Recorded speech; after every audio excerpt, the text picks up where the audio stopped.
దువ్వూరు మండలంలోని నీలాపురం గ్రామ పరిస్థితి చూడండి.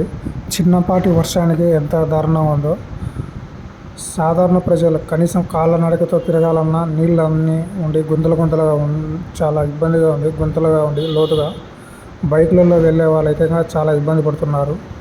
పొరపాటున స్కిడ్ అయి పడ్డారంటే చాలా ఇబ్బంది పడతారు. హాస్పిటల్ పాలవ్వాల్సి వస్తుంది.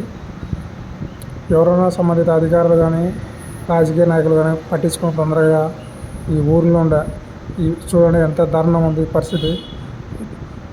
ఇదంతా ఈ పరిస్థితులన్నీ క్లియర్ చేయండి వీలైనంత త్వరగా.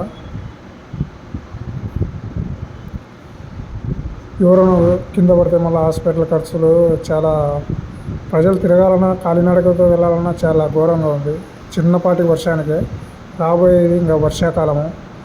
అక్టోబర్, నవంబర్, డిసెంబర్ 3 నెలల్లో చాలా వర్షాలు పడతాయి. తుఫాన్లు కూడా ఉంటాయి కాబట్టి వ్యవసాయ పొలాలకు వెళ్ళాలన్నా గడ్డి అవి తెచ్చుకోవాలంటే సొప్ప అందుకు చాలా ఇబ్బంది పడతారు గ్రామ ప్రజలు.